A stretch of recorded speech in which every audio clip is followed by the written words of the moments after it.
Ce matin-là, la petite Isole est en train de laver du linge à la rivière, derrière la ferme. Et puis elle entend sa belle-mère parler à un voisin. Elle l'entend qui dit « Ah, le vieux taureau là, penses-tu il est bien trop vieux, il ne sert plus à rien. Demain on va l'emmener chez le boucher, tiens, bon débarras. » La petite Isole, quand elle entend ça, mais elle a le cœur qui bat à 100 à l'heure. Elle court à l'étable, elle tombe à genoux en pleurs près du taureau. Elle lui dit « Taureau, mon taureau bleu, demain ils veulent t'emmener chez le boucher, mais moi, je peux pas vivre sans toi. » Allons Isole, calme-toi. Retourne à la rivière, finis de laver ton linge. Et puis après, tu viendras me chercher avec les vaches, tu nous emmèneras paître dans le champ, et de là, toi et moi, on partira. Allez. La petite Isole fait comme le vieux taureau lui a dit. Elle finit de laver son linge, elle retourne à l'étable, elle emmène les vaches et le vieux taureau au champ, et puis de là, par un petit sentier sinueux, le vieux taureau et la petite fille s'en vont. Ils marchent à travers la lande, loin des villages pour pas être remarqués. Ils marchent au milieu des pins, des ajoncs, accompagnés par le vent et le chant des oiseaux. Et puis ils arrivent comme ça devant un petit bois. Le vieux taureau dit « Ce bois, Isole, nous allons le traverser. Tu verras, les feuilles des arbres sont en cuivre, mais attention, il ne faudra pas les toucher, car si l'une d'entre elles venait à tomber, il nous arriverait un grand malheur. » Le taureau et la petite fille pénètrent dans le bois. D'abord, la petite Isole n'est pas rassurée, parce que dans le bois, il fait tout noir. Puis on n'entend plus le chant des oiseaux, il n'y a pas un bruit. Elle reste bien sagement à côté du taureau. Et puis ses yeux s'habituent à l'obscurité et elle commence à voir les petites feuilles en cuivre qui brillent. C'est drôlement joli. Et puis sans encombre, le vieux taureau et la petite fille sortent du bois. Dehors, le soleil commence à se coucher. Isole murmure « Taureau, mon taureau bleu, je suis fatiguée. » « Grimpe sur mon dos, Isole, viens te reposer. » La petite fille grimpe sur le dos du taureau et ils continuent leur route. Le taureau avance, il marche au milieu de la lande immense, déserte. Ils sont seuls au monde.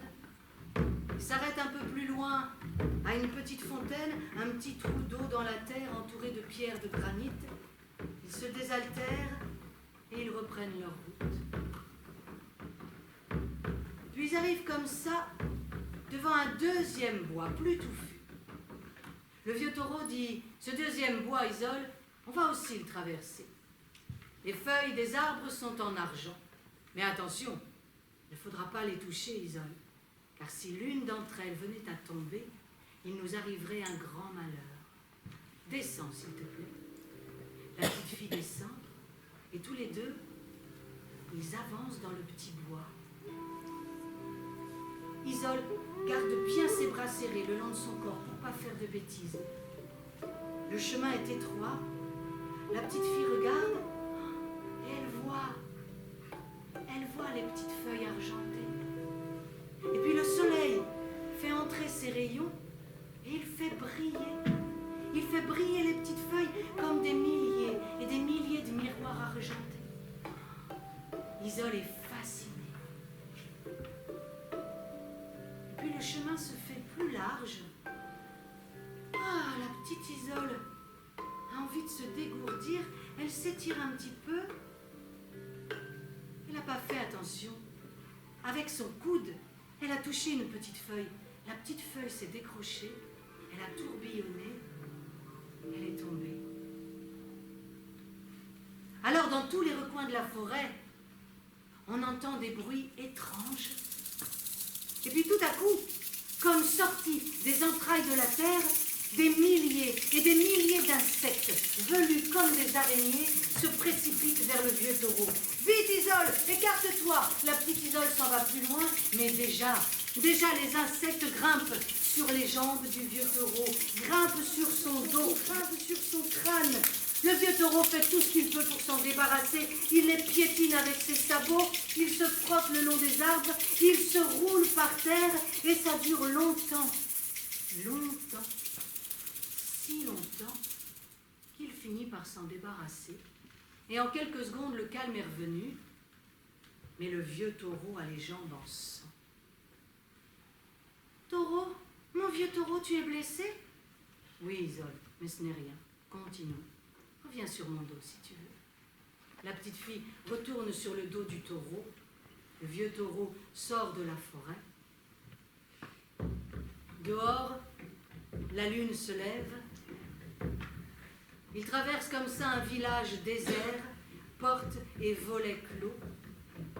Il retrouve la campagne. Puis le vieux taureau demande « Isole, dis-moi, de là-haut, qu'est-ce que tu vois ?» La petite fille regarde. Je vois une grande lumière qui brille dans la nuit. Cette lumière, c'est une forêt. C'est la dernière que nous allons traverser, Isole. Les feuilles des arbres sont en or. C'est pour ça que ça brille. Mais attention, il ne faudra pas les toucher, car si l'une d'entre elles venait à tomber, il nous arriverait un grand malheur. Reste sur mon dos, si tu veux. Alors, le vieux taureau s'avance dans la forêt. La petite Isole se fait toute petite sur son dos. Puis elle regarde du coin de l'œil et elle voit les feuilles des arbres en or qui brillent. Elle voit les arbres qui ruissellent de lumière. Au-dessus d'eux, ça fait comme une voûte merveilleuse. La petite Isole se croit comme dans un rêve. Elle perd pas une miette du spectacle. Le vieux taureau majestueux traverse la forêt sans s'arrêter. Il est sur le point de sortir, mais Isole, elle a trop envie. Elle a trop envie de toucher une petite feuille, juste du bout du doigt, juste un petit peu. Mais à peine l'a-t-elle effleurée que la petite feuille se décroche.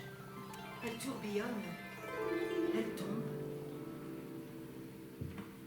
Le vent se met à souffler, fort, si fort, qu'il fait se décrocher toutes les petites feuilles en or. Et elle tourbillonne comme dans un balai de lumière. Et alors apparaissent des ténèbres, 4 énormes lions. Vite, Isole, écarte-toi, cache-toi. La petite Isole va se cacher derrière un rocher. Mais déjà le premier lion fonce sur le vieux taureau. D'un coup de corne, le taureau l'embroche, il le dégage, le lion tombe mort. Le deuxième lion arrive, il le dégage. Le troisième lion arrive, il le dégage. Reste le quatrième lion, le plus coriace. Le combat a duré toute la nuit. Ce n'est qu'au petit matin que le vieux taureau bleu a poussé un mugissement de triomphe. Et puis il s'est effondré en sang. Taureau, mon taureau bleu, tu es blessé? Oui, Isole, mais ce n'est rien. Je suis blessée et je vais mourir. Mais ne t'inquiète pas. Comment ne t'inquiète pas? Mais moi je peux pas vivre sans toi, et puis c'est de ma faute. Non, Isole, c'est pas de ta faute. Je suis vieux, c'est dans l'ordre des choses. Écoute, quand je fermerai les yeux, tu poseras sur mon corps de la terre et tu mettras au-dessus 3 petits cailloux bleus.